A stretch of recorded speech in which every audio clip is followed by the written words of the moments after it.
My biggest fear is sometimes I wonder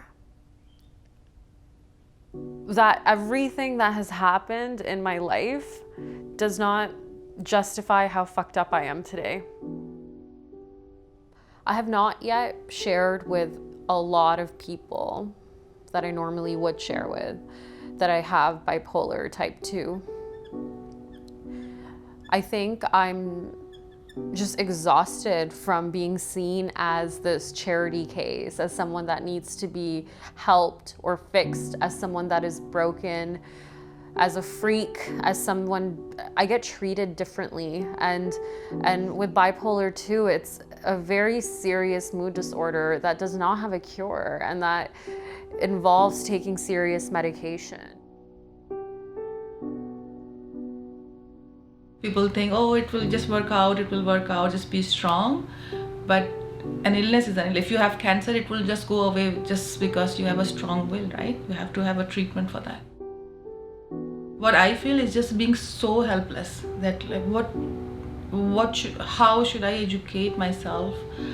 What should I learn? Where should I learn it from so then I can help my daughter? So bipolar disorder is a mood disorder. It basically has two components. It has episodes of depression, which are the lows, right? There's a normal mood. And bipolar disorder also has moods that are up here, elevated moods or irritable moods.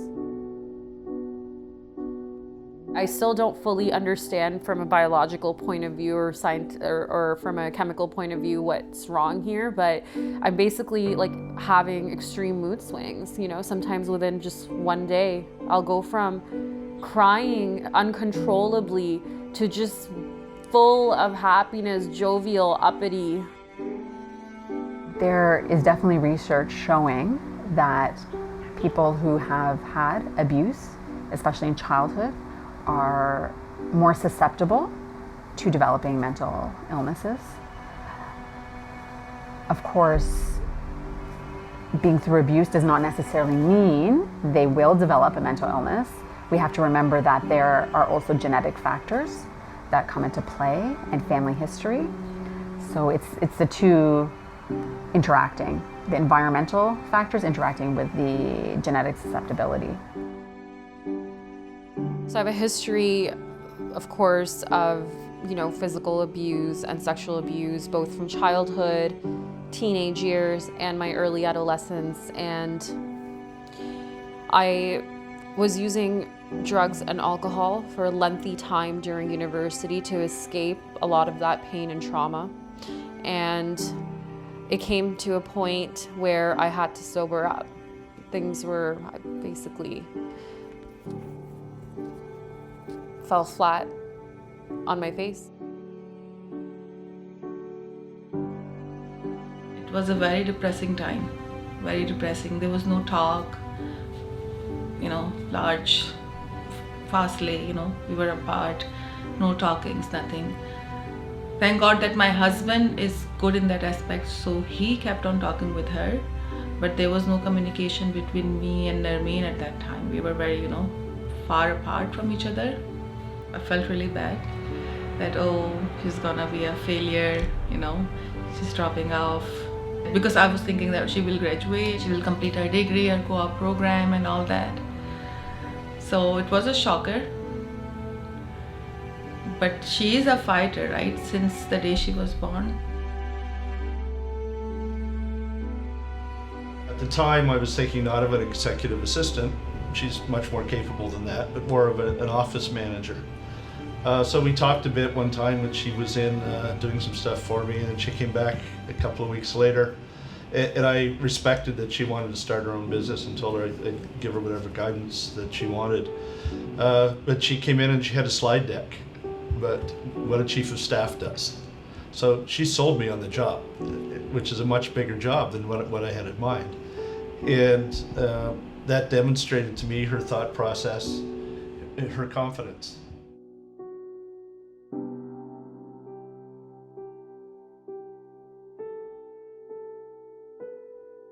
After not having finished my degree, after having everybody walk out on me and not believe in me. When I kind of first came out of that, the first thing I told myself is I'm gonna use all of the rejection and anger that I consequently felt as fuel to just give a big fuck you one day to all of these people that literally would say to me that you're lost, you're garbage, you're not going anywhere in life, and your life is over. So the first step I find in progressing towards recovery in an illness like bipolar disorder is being able to accept that there is some problem with their mental health, whatever they want to call it, and being able to reach out for help. Because there is hopefully a support system that will be able to help, whether it be the family members, the primary care provider, the psychiatrist, the therapist, whoever.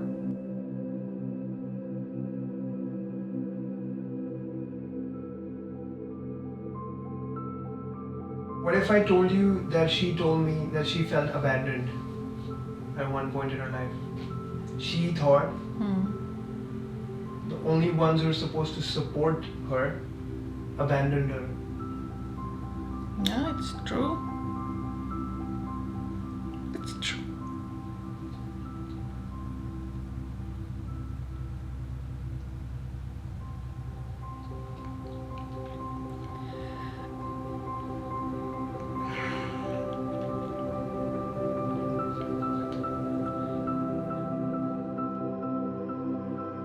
I think from my mom, I wanted attention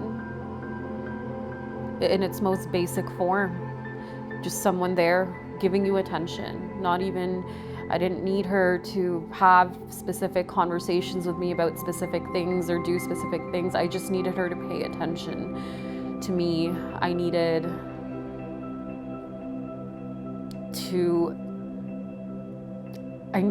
her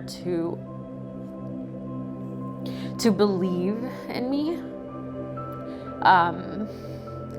and assure me that everything was going to be okay, because it's really exhausting to have to do that on your own. I think it would have saved us a lot, saved me a lot of time and energy and pain.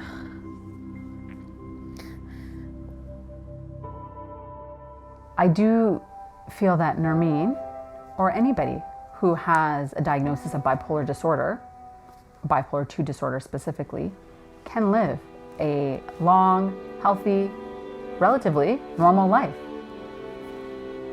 They have to deal with their illness, right? And whether it's bipolar 2 disorder, type 1 diabetes, hypertension, whatever, it needs to be managed in a good way throughout their lives. And that means that they can have a perfectly reasonable life where they can work, they can have a family, they can have friends, they can have a great social life and recreational activities. But they need to also always remember that there's a part of themselves that needs to be managed according to their needs. Have you ever felt the need to replace her?